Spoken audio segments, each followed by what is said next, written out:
تمہیں کس نے کہا میرے بھائی کا نام رکھنے کو؟ کیا؟ اس کے الفاظ سے زیادہ وقار اس کے لہجے اور چہرے کے سخت تاثرات پر زیادہ حیران تھا۔ میرے بھائی کا نام دلاور ہے، سمجھ آئی؟ اپنی مہین آواز میں وہ چلائی۔ فرا بیٹے بری بات ہے۔ پرویز صاحب نے بیٹی کو گھرکا۔ لیکن فرا، برہان نام بھی تو اچھا ہے۔ وقار اس کے چہرے کو بغور دیکھتے ہوئے بولا تھا۔ یہ میرا بھائی ہے، تم نام رکھنے کی کوشش مت کرو۔ وقار اس کا لہجہ دیکھ کر حیران رہ گیا تھا۔ ہوش سنبھالنے سے لے کر اب تک یہ دونوں لڑتے ہی آئے تھے، مگر آج جو تاثرات فرا کے چہرے پر تھے، آج سے پہلے اس نے کبھی نہیں دیکھے تھے۔ یہ اس کا بالکل نیا روپ تھا جو وہ دیکھ رہا تھا۔ فرا کیا ہو گیا ہے؟ اس نے اس سے پوچھا تھا۔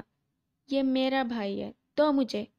فرا نے بچہ اس کی گود سے جھپٹ لیا تھا۔ وقار سمیت سب کی چیخیں نکل گئی تھی۔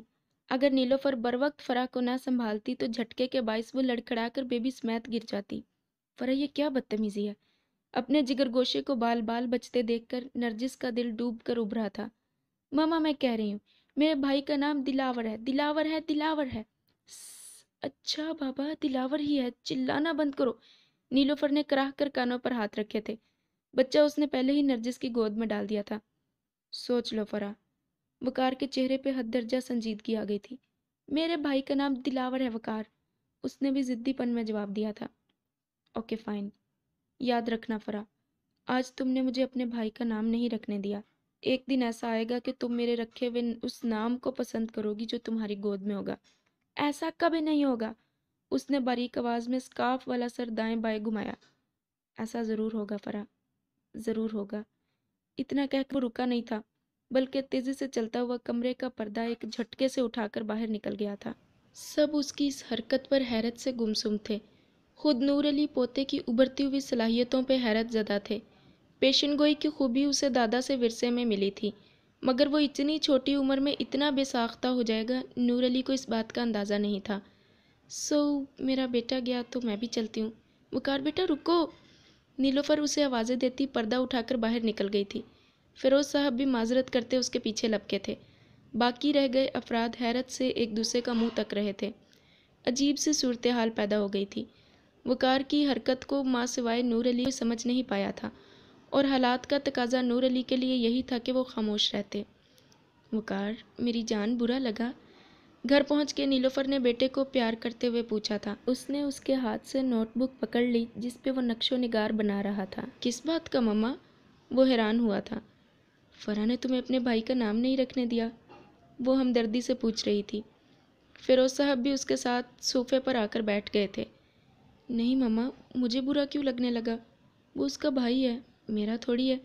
حق رکھتی ہے وہ اپنے بھائی کا نام رکھنے کا، اس نے متانت سے جواب دیا۔ ماں نے نم آنکھوں کے ساتھ گلے سے لگا لیا۔ فیروز صاحب نے بھی فخریہ نظروں سے بیٹے کی پشت اور بیوی کے نم چہرے کی جانب دیکھا۔ ان کا بیٹا ان کے فخر کا ذریعہ تھا۔ وقار ایک اچھا اور سمجھدار بچہ تھا۔ یہی وجہ تھی کہ ماں باپ نے اسے ہتھیلی کا پیڑا بنا کر رکھا ہوا تھا، لیکن جان سے عزیز اس گل بدن کی ماں نے تربیت میں بھی کوئی کمی نہ رکھی تھی۔ وقت اور موقع پر دنیاوی اور دینی تربیت ساتھ ساتھ چل رہی تھی۔ ضرورت پڑنے پر سرزنش بھی ہوتی تھی۔ یہی وجہ تھی کہ اس کی شخصیت نکھر کر باہر آ رہی تھی۔ اسے آج سے 2 سال قبل کا واقعہ یاد تھا جب وہ 5 سال کا تھا۔ السلام علیکم ماما، اس نے اسکول سے گھر داخل ہوتے ہی سلام کیا۔ فیروز صاحب ان دنوں کاروبار میں الجھے ہوئے تھے، اس لیے اسے قریب چھوڑ کر واپس فیکٹری چلے گئے تھے۔ وہ الیکٹرانک فیکٹری میں اوسط درجے کے ملازم تھے۔ واو! کمرے میں جاتے ہوئے راستے میں اسے ایک قابل دید چیز دکھ گئی تھی۔ وہ تھا موبائل چارجر، جو لاؤنج میں پڑی میز پر پڑا تھا۔ ٹیبل سے آگے جتنے قدم وہ چلا تھا اتنے ہی ریورس میں پیچھے ہٹائے۔ یہ کتنا پیارا ہے! وہ کرسٹل چارجر کو ہاتھ میں پکڑ کر بولا۔ شاید نیلوفر گھر نہیں تھی۔ لگتا ہے مما آج ہی لائی ہیں۔ یہ وہی چارجر ہے جس میں سے رینبو لائٹس نکلتی ہیں۔ وہ اس کے ساتھ کھیلنے لگا تھا، پن سے پکڑ کر گول گول گھمانے لگا۔ چارجر بیچارہ کتنی دیر ظلم سہتا، آخر اس نے اس کے ہاتھوں میں دم توڑ دیا۔ اوپس! زوردار آواز کے ساتھ چارجر تار سے الگ ہو کر زمین پہ آ رہا۔ اب وقار صاحب کے چہرے کا رنگ متغیر ہوا، اور تبھی اسے احساس ہوا کہ ماں کو گھر میں غیر موجود سمجھنا اس کی بہت بڑی غلطی تھی۔ لانڈری میں نل چلنے اور اس کے ساتھ پانی کی چھپا چھپ کی آواز برابر آ رہی تھی، جسے وہ چارجر کے حسن میں کھو کر نظر انداز کر رہا تھا۔ اب تو وہ آواز کسی بھوت کی آواز معلوم ہو رہی تھی۔ یوں گمان ہوتا تھا گویا ٹب میں کپڑے نہیں بلکہ وقار کی دھلائی ہو رہی تھی۔ اف، کیا کروں؟ چارجر کے ساتھ ممکنہ حد تک تار کو جوڑ کر اس نے وہاں سے کھسک جانے میں ہی عافیت سمجھی تھی، مگر وہ چارجر ایک بار الگ ہو گیا تو ہو گیا، دوبارہ کیوں جڑتا بھلا؟ پھر سے 1 سے 2 بن بیٹھا، گویا یکنا شد دو شد۔ وقار بیٹا آئے ہو کیا؟ تھوڑی دیر بعد وہ لانڈری سے نکلی تو بیٹے کا خیال آیا۔ میں تمہاری قربان، ماں کو آواز دو۔ وقار، ماں کی جان کہاں ہو؟ وہ اسے آوازیں دیتی اس کے کمرے تک آئی۔ وقار، وہ کمرے سے باہر آئی۔ کمال ہے، سلام کی آواز تو سنی تھی میں نے، وقت بھی اوپر ہو گیا ہے۔ لاؤنج میں لگے وال کلاک کو دیکھ کر اس نے کہا تھا۔ وقار بیٹا، کرسی پر بیگ دیکھ کر اس کی پریشانی میں اضافہ ہوا۔ بیگ اس کا یہاں ہے، اس کا مطلب وہ آ چکا ہے، اور اگر موجود ہے تو آواز کیوں نہیں دے رہا؟ یا اللہ، اسے کچھ ہو تو نہیں؟ چھوٹی چھوٹی بات پر ہول کھانے والی ماں اس سے آگے سوچ نہ سکی تھی، اور تبھی اس کی نظر میز پر پڑے چارجر پر پڑی۔ مگر یہ کیا؟ شاید زیادہ سوچنے کی وجہ سے چارجر اور تار نیلوفر کو الگ الگ نظر آ رہے تھے، مگر جب قریب گئی تو وہ واقعی ایک دوسرے کا ساتھ چھوڑ چکے تھے۔ ہائے اللہ، اسے کیا ہوا؟ یہ تو میں ابھی لائی تھی، نیا، یہ ٹوٹ کیسے؟ اور پھر ایک پل کے 1000ویں حصے میں اسے سارا معاملہ سمجھ میں آ گیا تھا۔ وقار، وقار کہاں ہو؟ میں کہتی ہوں باہر نکلو۔ نسبتاً بلند آوازیں دیتی وہ ایک کمرے سے دوسرے کمرے میں اور پھر وہاں سے ہوتے ہوئے دوبارہ وقار کے کمرے میں آئی تھی۔ یا اللہ، کہیں ڈر کر باہر تو نہیں نکل گیا؟ اس نے اس کے کمرے والے واش روم کو ہاتھ لگایا تو وہ کھلتا ہی چلا گیا۔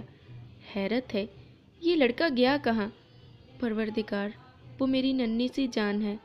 ایک ماں کے دل سے التجا نکلی تو انکشافات کے در کھلے۔ کمرے سے سانسوں کی آوازیں آنا شروع ہوئیں۔ ماں نے اس کے بیڈ کے نیچے جھانکا۔ وہ وہاں نیچے یوں آرام سے لیٹا تھا گویا بیڈ کے نیچے نہیں بیڈ کے اوپر ہو۔ وقار بیٹا، نیچے کیا کر رہے ہو؟ باہر آؤ۔ بیڈ کے نیچے پڑے وقار کے بدن میں کوئی جنبش نہیں ہوئی تھی۔ وقار، نیچے کوئی چیز کاٹ لے گی۔ صبح میں نے کاکروچ بیڈ کے نیچے گھستے دیکھا تھا۔ وہ جانتی تھی یہ حربہ ناکام ہوگا، کیونکہ وہ کسی چیز سے نہیں ڈرتا تھا۔ اسے یاد تھا جب وہ 2 سال کا تھا تو نور علی کے لان میں اگے پودوں میں سے ایک کینچوا باہر آ گیا تھا، جسے وقار نے جھاڑو کے تنکے سے کھیلتے ہوئے ٹکڑے ٹکڑے کر دیا تھا۔ نرجس نے دیکھا تو چیخ ماری اور اسے اٹھا کر اس کے ہاتھ دھلوائے تھے۔ خالہ کی چیخ سن کے اس نے کیڑے کے ٹکڑوں کو دیکھ کر ہنسنا شروع کر دیا تھا۔ نرجس حیرت سے بے ہوش ہونے کی تھی کہ یہ کیسا بچہ ہے جسے اتنی چھوٹی عمر میں پوری سمجھ ہے، پھر بھی کیڑے سے ڈرنے کی بجائے کھیل رہا ہے اور ہنس رہا ہے۔ وقار، سنائی نہیں دے رہا؟ میں کہہ رہی ہوں باہر آؤ۔ اب کی بار ماں نے ذرا سختی سے کہا تو وہ باہر آیا۔ چہرے پر بلا کی معصومیت تھی۔ ایک پل کو ماں کا جی چاہا گلے لگا کر خوب پیار کرے، مگر پھر چہرے پر زبردستی سختی کا خول چڑھایا۔ یہ آپ نے توڑا ہے؟ وقار نے ماں کے ہاتھ میں چارجر یوں دیکھا تھا گویا وہ کوئی چیز نہیں بلکہ کوئی اور ہے جو اس کے اور اس کی ماں کے پیار کے درمیان میں آ گیا تھا۔ اس نے ایک حسد بھری نظر اس پر ڈالی تھی۔ میں کیا پوچھ رہی ہوں؟ یہ آپ نے توڑا ہے؟ اس نے ایک معصومیت بھری نگاہ ماں پر ڈالی۔ اس کے پھولے ہوئے گال، لٹکتے ہونٹ اور موٹی موٹی نیلی آنکھیں ماں کی استقامت کو توڑ رہی تھی۔ وقار، یہ آپ نے توڑا ہے؟ اس نے سوال دہرایا۔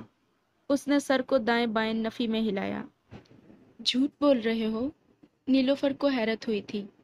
نہیں، اس نے پھر سر نفی میں ہلایا۔ وقار بیٹا، آپ کے اور میرے سوا گھر میں کوئی ہے؟ چلو شاباش، بتاؤ، توڑا ہے نا آپ نے؟ اس نے نرم لہجے میں پوچھا تھا۔ نہیں ماما۔ پھر جھوٹ۔ اب کی بار ماں کا ہاتھ اٹھا۔ اس نے بے یقینی سے ماں کو دیکھا تھا۔ زندگی میں یہ پہلا تھپڑ تھا جو اس نے کسی کے بھی ہاتھ سے کھایا تھا۔ اتنی زور سے رخسار پہ پڑنے والے تماچے کے باوجود باہمت اتنا تھا کہ ایک آنسو آنکھ سے نہ ٹپکا تھا۔ توڑا ہے یا نہیں؟ جی توڑا ہے۔ اس نے سر جھکایا۔ اب ممتا کے صبر کا پیمانہ لبریز ہو گیا تھا۔ لپک کر اپنے لختے جگر کو گلے لگایا تھا۔ مار کھا کر مانا تو کیا مانا مما کی جان، مجھے آپ کے جھوٹ بولنے پہ غصہ آیا۔ چارجر تو دوبارہ آ جائے گا۔ مگر بیٹا، انسان خراب ہو جائے تو ٹھیک کیسے ہوگا؟ وقار کی بجائے نیلوفر رو رہی تھی۔ مما، کیا جھوٹ برا ہوتا ہے؟ نیلوفر نے اسے خود سے جدا کیا۔ اس کی چمکدار نیلی آنکھوں میں معصوم سا سوال تھا۔ ہاں میرے لال، جھوٹ بہت برا ہوتا ہے۔ اس نے اس کے رخسار پر پیار سے انگلیاں پھیری جہاں نازک جلد پر گہرے نشان چھپ چکے تھے۔ کتنا برا مما؟ ایک اور معصوم سوال۔ اتنا برا کہ انسان کو ہلاک کر دیتا ہے۔ اس کے آنسو متواتر بہہ رہے تھے۔ مما آئی پرومس، میں آئندہ کبھی جھوٹ نہیں بولوں گا۔ ننھا سا ہاتھ شہرگ پر رکھ کر اس نے عہد کیا۔ ماں بے اختیار ہو کر بیٹے کو بوسے دینے لگی۔ Good morning teacher. خوش شکل سی مس منزہ کلاس میں داخل ہوئیں تو جماعت سوم کے بچے احتراماً کھڑے ہوئے۔ Good morning class, sit down. Thank you teacher. How are you all? Smart اور پرجوش سی ٹیچر نے مسکرا کر طلباء سے پوچھا تھا۔ We are fine thank you, بچوں نے رٹا رٹایا جواب دیا۔ Good, have all of you completed your home work? Yes miss. Okay then Waqar, please collect all the note books and bring to my ہے۔ کلاس مانیٹر کی حالت دیکھ کر وہ ششدر سی کھڑی تھی۔ اس نے اس بچے کو ایسی حالت میں شاید کبھی تصور میں بھی نہیں سوچا ہوگا، کجا کہ یوں سامنے دیکھنا۔ Hey, what happened to you, my dear؟ وہ پھٹی پھٹی نگاہوں سے اسے دیکھ رہی تھی۔